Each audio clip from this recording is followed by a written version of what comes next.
సోమవారమా? ఇది ఎప్పుడు పెట్టారు? అవన్నీ నీకెందుకులే కానీ ఈ రోజు 10 దాకా పచ్చి మంచినీళ్ళు కూడా ముట్టుకోకుండా ఉంటే చాలా పుణ్యం వచ్చిందంట్రా. అని నీళ్ళు తాక్కుని ఇలాంటివి చేస్తే పుణ్యం కదమ్మా, ప్రాణాలు పోతాయి. ఏంటమ్మా ఇది బూడిదలా ఉంది? అలా అనకూడదురా, అసలు నీ మాటల వల్లే మనకు సగం దరిద్రం పడుతుంది అసలు. సరే ఎందుకో చెప్పు.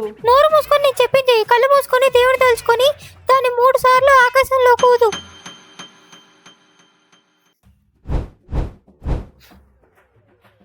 ఎందుకమ్మా ఇదంతా? ఏం లేదురా, పేపర్ మీద ఒక కోరిక రాసి దాన్ని బూడి చేసి ఆకాశంలో కూర్చి డైరెక్ట్ గా దేవుడి దగ్గరికి వెళ్ళిపోయిందంట్రా.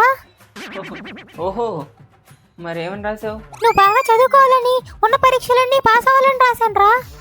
మాకు ఏంటమ్మా ఇదంతా? 10th క్లాస్ పాస్ అవ్వలోనేమో 100 కొబ్బరికాయలు, ఇంటర్లోనేమో అన్నదానం, బీటెక్లోనేమో సబ్జెక్ట్కి 50 ప్రదక్షిణలు. ఇదంతా చాలా ఉండండి. ఇప్పుడు ఏంటి బూడిదంతా దేవుడు ఒక చోట పెట్టి ఏం రాసాం డీకోడ్ చేసి మరీ మన కోరిక నెరవేర్చాలా? అమ్మా ఇది నా పరీక్ష కోసం చేస్తున్నట్లేదమ్మా, దేవుడికే పరీక్ష పెడుతున్నట్టుంది. సారీ బేబీ, 5 నిమిషాలు అక్కడ ఉంటా. ఓకే బేబీ, లేట్ ఏం చేయవు కదా? లేట్ చేయడం మా బ్లడ్ లోనే లేదు. ఓకే ఓకే రా. Okay okay. వా, ఇదేంట్రా పిల్లి ఎదురొచ్చింది? అమ్మగాని చూడలే కదా, చూసేసింది. చూసేసింది, ఏం తెలియనట్టల్లా. నానా బాబు, ఏంటమ్మా? ఎక్కడికి వెళ్తున్నావు అమ్మా? మన వంశం పరువు నిలబెట్టడానికి వెళ్తున్నానమ్మా. మీ నాన్న నిలబెట్టినంత వరకు చాలే గానీ నువ్వు ఈరోజు ఎక్కడికి వెళ్ళట్లేదు, ఇంట్లోనే ఉండు. అమ్మా వెళ్ళాలమ్మా, ఇంపార్టెంట్.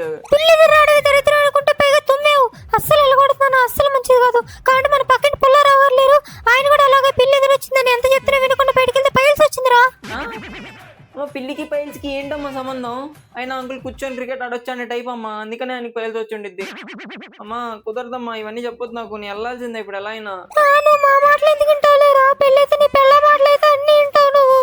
ఏదో ఒక్కడొక్కడు కానీ మేము భయపడుతుంటే నువ్వు వస్తే ఎప్పుడు మమ్మల్ని అర్థం చేసుకోవు నా మాట ఎప్పుడైనా అసలు. అమ్మా ఇప్పుడు అవన్నీ ఎందుకమ్మా, ఇప్పుడు ఎందుకు ఏడుస్తున్నావు?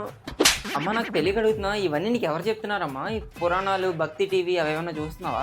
అయ్యో అవన్నీ ఎందుకు రా, వాట్సాప్ లో రావు. అంటే ఇంట్లో నాతో చేపించినవన్నీ వాట్సాప్ ఫార్వర్డ్లా?